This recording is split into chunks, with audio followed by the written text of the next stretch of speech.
بسم اللہ الرحمن الرحیم۔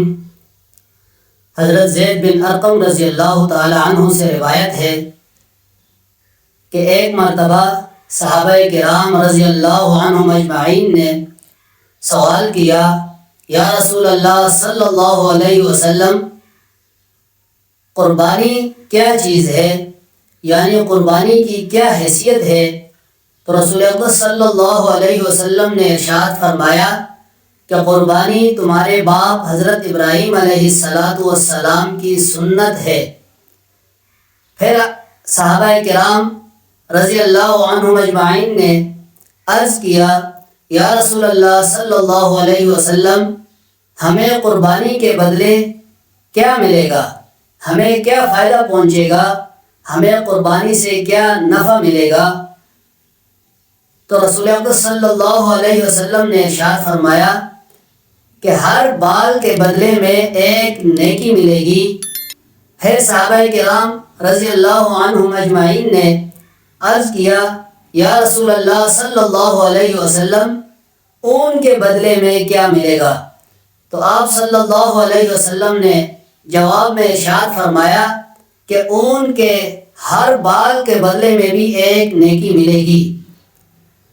جامع ترمذی کی ایک اور روایت ہے، حضرت امی عائشہ رضی اللہ تعالی عنہا روایت کرتی ہیں، فرماتی ہیں کہ رسول اللہ صلی اللہ علیہ وسلم نے ارشاد فرمایا کہ عید الاضحیٰ کے دن کوئی بھی نیک عمل اللہ رب العزت کے نزدیک قربانی کے خون بہانے سے زیادہ محبوب اور پسندیدہ نہیں۔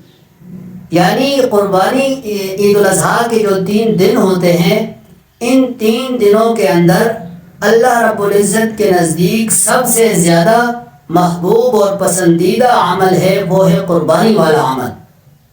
پھر آگے ارشاد فرمایا کہ قیامت کے دن قربانی کا جانور اپنے بالوں، سینگ اور کھور سمیت آئے گا۔ اور پھر مزید ارشاد فرمایا کہ قربانی کے جانور کا خون زمین پر گر لینے سے پہلے اللہ رب العزت کے نزدیک قبولیت حاصل کر لیتا ہے۔ یعنی خون گرتا نہیں زمین پر، اللہ کے نزدیک پہلے ہی وہ قبول ہو جاتا ہے۔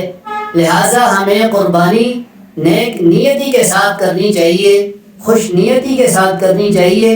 اللہ کی رضامندی کو سامنے رکھ کر ہمیں قربانی کرنی چاہیے، تاکہ ہم بھی اس ثواب کے اندر جو کہ حدیث کے اندر ذکر کیا گیا ہے، اس کے اندر ہمارا بھی حصہ ہو، ہم بھی اس ثواب کے اندر شامل ہو جائیں۔